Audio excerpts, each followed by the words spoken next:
Hello and welcome to yet another module on population studies. Today we are discussing about population and water scarcity. Water is a key element of life for everyone on earth. As the world's population grows, the demand for water mounts and pressure on finite water resources intensifies. Climate change, which is also closely tied to the population growth, will also lead to greater pressures on the availability of water resources. The exact number of people living on Earth in the coming decades is uncertain, but we do know that the population will continue growing and this will impact water availability. Investing in efforts that slow the rates of population growth through increasing access to voluntary family planning services can help ensure that ample water is available for global food production, ecosystem health, and political and social stability. Water may seem abundant, but less than 1% of the world's water can be used for human needs. This amount has to be shared by many competing users. Stress on freshwater resources due to rising demand is already leading to water scarcity in many places. Water scarcity is measured in various ways, including per capita availability and percentage of water resources used. While political, social, and economic factors all help determine access to water, measures of physical water availability offer a starting point to assess current and future water scarcity. One of the most commonly used measures of water availability is the per capita freshwater availability within national boundaries. The total number of people living in a country determines the per capita availability of water resources in that country. As a general benchmark, countries can be classified as water scarce if there are fewer than 1000 cubic meters of renewable freshwater available per person per year, and as water stressed if there are between 1000 and 1667 cubic meters available per person per year. Approximately 2 billion people are currently living in areas faced with water stress or scarcity. Water scarcity affects all social and economic sectors and threatens the health of ecosystems. Links between population and water population growth is a major contributor to water scarcity. Growth in population means mounting demand and competition for water for domestic, industrial, and municipal uses. Water is also needed for agriculture and industrial use and for the evacuation of waste materials. The most water scarce or stressed areas are typically those with few water resources, high population densities, and high population growth rates. Population growth limits the amount of water available per person, drives people into marginal regions which are already water stressed, and also into cities. For instance, most of the countries in the Middle East and North Africa, that is MENA region, cannot meet their current water demand. 7 of the world's 10 water scarce countries are in the MENA region. With per capita water availability projected to fall by half by 2050, the situation is likely to be dire in the coming years. Projections show that by 2035, 3.6 billion people will be living in areas with water stress or scarcities as population growth causes more countries and regions to become water scarce. The path of future population growth will impact water stress and scarcity.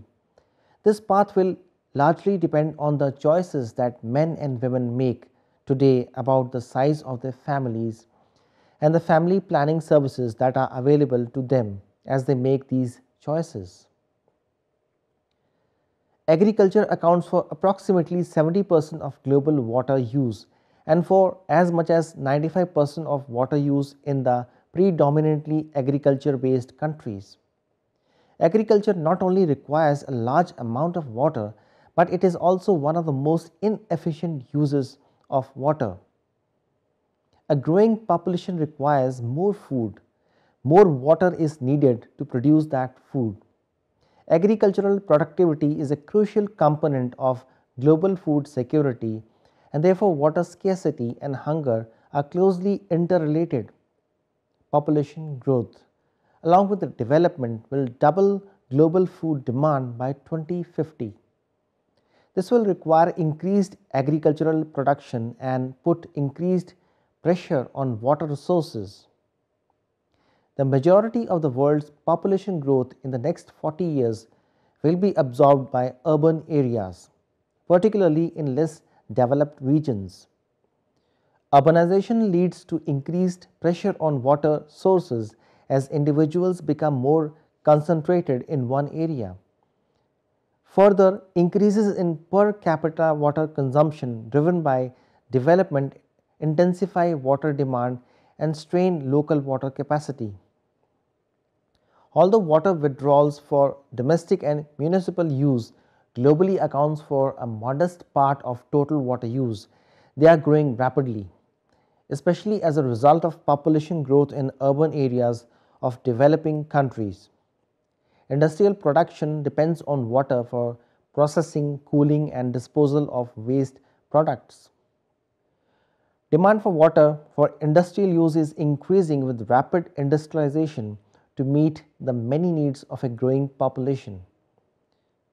Population growth contributes to that increase, but income growth and the changes in consumption play a larger role.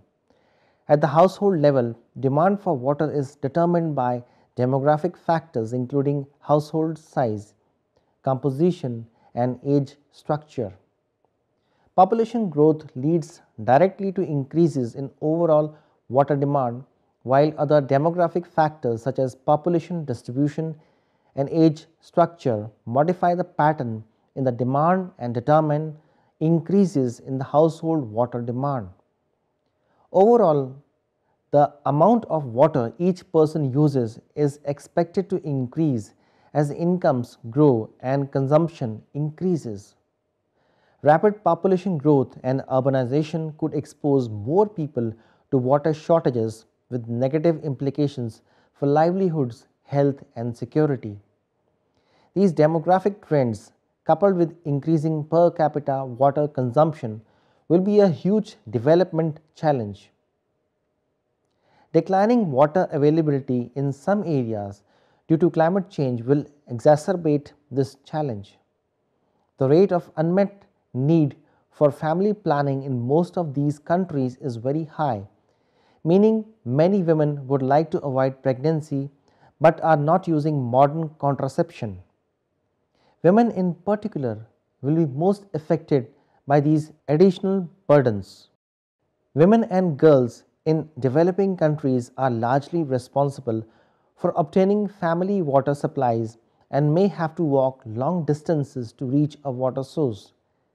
Women are also mainly responsible for household hygiene and nursing sick children who frequently become ill with diarrheal disease without clean water.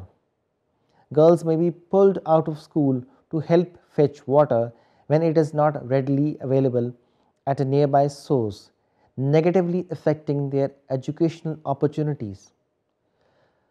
A lack of clean water and sanitation facilities exacerbates an already vicious poverty cycle by robbing girls of educational opportunities, causing disease and malnutrition, and ultimately reducing lifelong productivity. Policy consideration, population growth, along with rising incomes, changing dietary patterns, urbanization, and industrial development will increase demand for a fixed supply of water. Water demand patterns of the future will be characterized by growing competition between sectors, especially in developing countries where population growth rates are high. Strategies for efficient and sustainable development and management of water resources are needed to ensure access to world's limited water resources and to cope with competing demands. Policymakers need to address systemic barriers that inhibit water access, such as poverty. Institutional reforms that enhance water access, like expansion of infrastructure, and investments in water management and distribution are key policy interventions.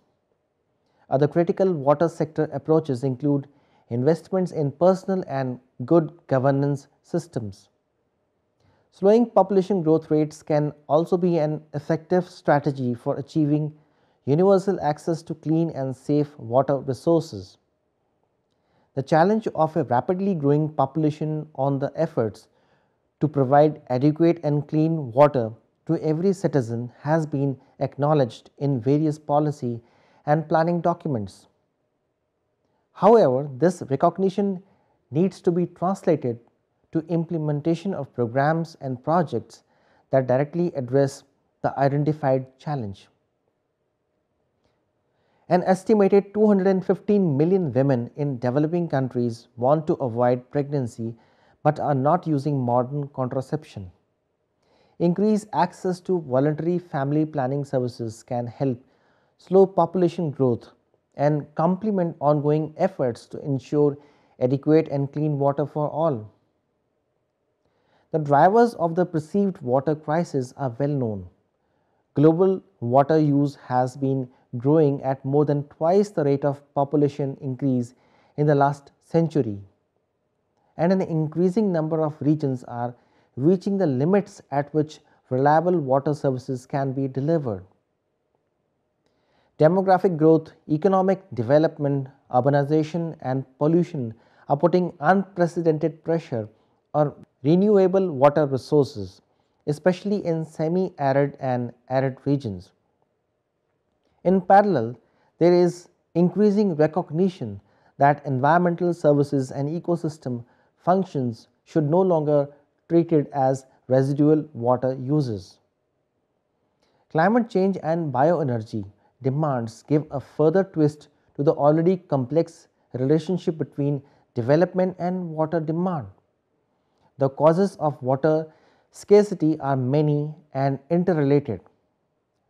Scarcity arises when demand grows beyond available supply, whether supply is limited by uncoordinated planning and inadequate hydraulic infrastructure or by the physical availability of water itself. It grows worse as competition for water increases and individuals or groups are driven to capture increasingly scarce resources, example through competitive well deepening or speculation in water rights. Overdevelopment of hydraulic infrastructure is a main cause of constructed water scarcity. In many river basins, the expansion of irrigated areas has boosted demand beyond the capacity of catchments, stretched available resources, and progressively generated water scarcity. In years with low rainfall, the water demand that has been allowed to build up during wet years cannot be satisfied, leading to a general perception of water scarcity and generating calls for additional investment in water saving technologies. Wet years instead are seen as lost opportunities when excess water flows to the sea, and this too often translates into new water development.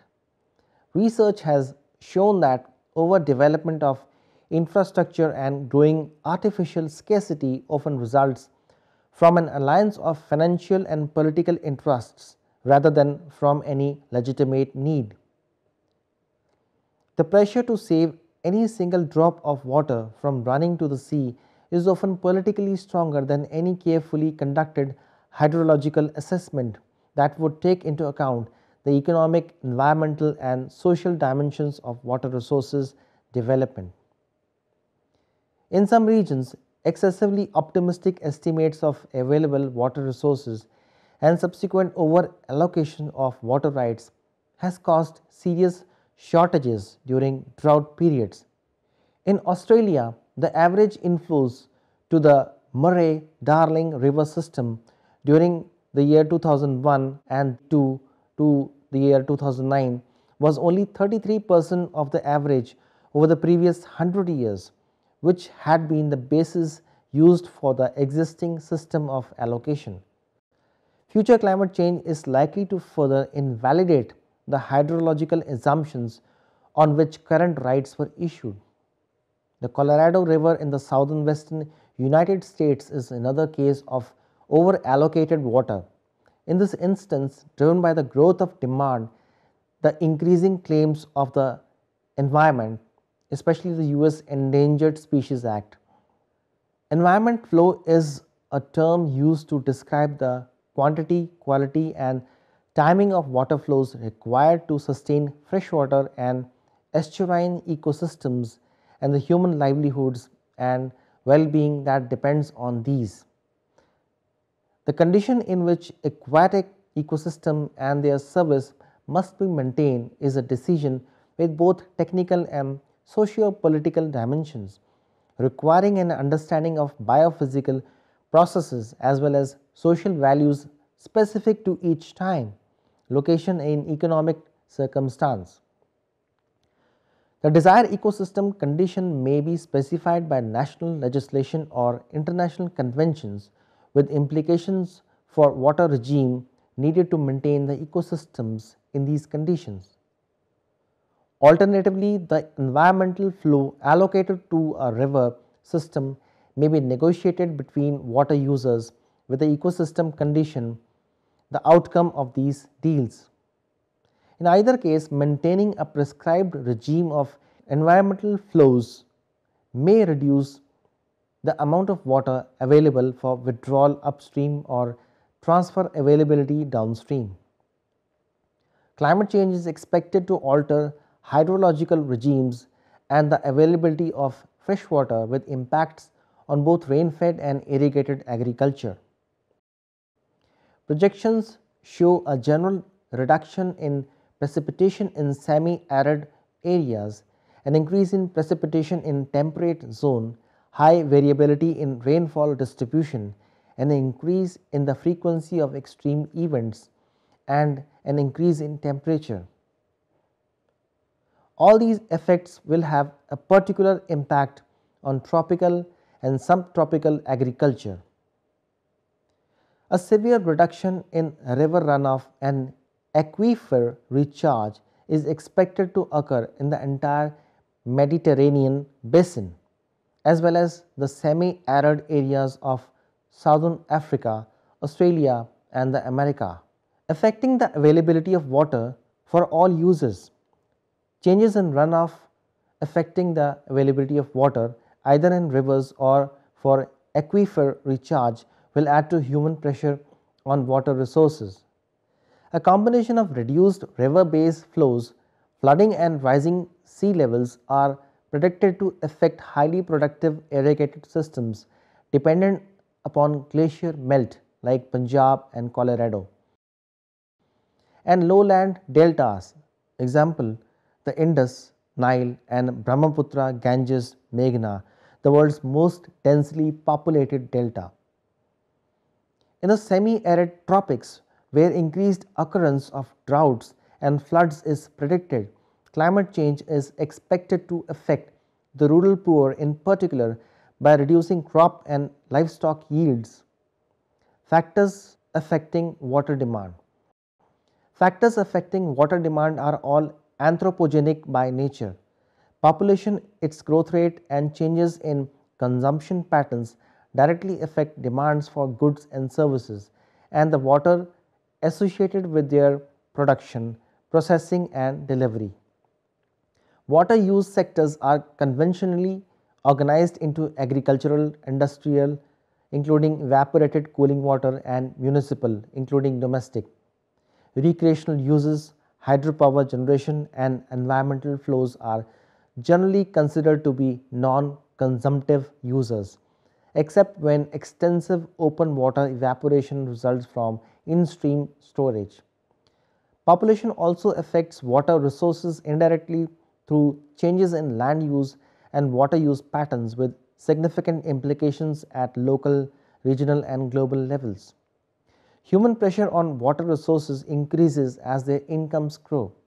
This applies not just to household water demand, as people use more water for bathing, washing, and gardening, but also to municipal demand, including irrigation of parks and golf courses, as well as the supply of water for tourism and recreation, and the growth in demand for industrial and agriculture products. Economic growth is accompanied by increased consumption of manufactured goods, electric power, services, etc., all of which raise the demand for water. This growth is not irrevocable and eventually reaches its peak at a certain income level or varies according to the level of environmental consciousness. In the United States, total water withdrawals peaked in the early 1980s despite more recent population growth. Per capita water withdrawals have been declining steadily since the late 1970s. Increasing incomes led to a rise in the per capita demand for food. As people diversify their diets, they eat more meat and dairy products, the production of which requires more water than a diet based on staple crop products like cereals or root crops. Per capita food consumption is increasing on average in most regions of the world. It is expected that the global average food supply will rise from 2650 kilocalorie per person per day in 2006 to above 3000 kilocalorie per person per day in 2050. These per capita figures include post-harvest production losses and food waste and translate into an additional billion ton of cereals and 200 million ton of meat to be produced annually. Urbanization also affects food consumption. In city supermarkets, restaurants and convenience food, commercially prepared food designed for the ease of consumption become more important. One consequence of this is that the length of the food chain increases, resulting in more food wastage. Taking these factors into account, FAO estimates that global agricultural production would need to grow by 60% between the year 2006 and 2050 to keep up with the food demand. It is expected that both the proportion of cropland under irrigation and the share of irrigated production will increase, resulting in greater demand for agricultural water. Other emerging trends will be important in shaping the demand for agricultural water. The production of bioethanol tripled between the year 2000 and the year 2007, while biodiesel production increased 11-fold. The potential impact of biofuel production on water resources varies with local agroclimatic condition and policies. It is greatest where agricultural production depends on irrigation. In rain-fed areas, it is much more indirect and difficult to assess. Where water supply is limited, the increased production of biofuel could result in reduced water allocation to other crops or uses. Although biofuels currently account for only a few percentage point of total water use at global level, their impacts, particularly on water quality as a result of intensification, could become large for some countries, including China, India and some regions of United States of America. Now we come to the conclusion. Climate change will affect agricultural water demand and as a result will alter the global distribution of agriculture. More frequent and severe droughts and floods will hurt local production, especially in subsistence sectors at low latitudes and in key food insecure areas dominated by rain-fed agriculture. This will accentuate demand in global markets and put further pressure on irrigated production. Rising temperatures along with shifts in hydrological regimes of major rivers will have substantial impacts on agricultural water demand. The extent to which water demand is negotiable is central to coping strategies for water scarcity. Water to satisfy basic needs such as drinking, sanitation and hygiene is effectively non-negotiable, but it represents only a small percentage of water demand. In a similar vein, the right to food concept is increasingly recognized.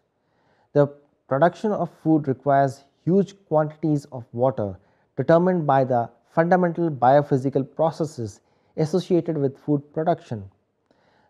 There is therefore a non-negotiable volume of water needed to ensure safe and sufficient food for everyone. Despite this, sizable changes are possible in the way water is used to produce food. For instance, the choice of crop type cultivated under irrigated or rain-fed circumstances, the number and type of animals to be raised, farming practices and irrigation technologies in combination with their associated productivity levels, changes in the spatial distribution of production, implying trade, and changes in social habits like consumption and distribution of food diets can all reduce the overall demand for agricultural water and offer room for maneuver. Thank you so much for watching.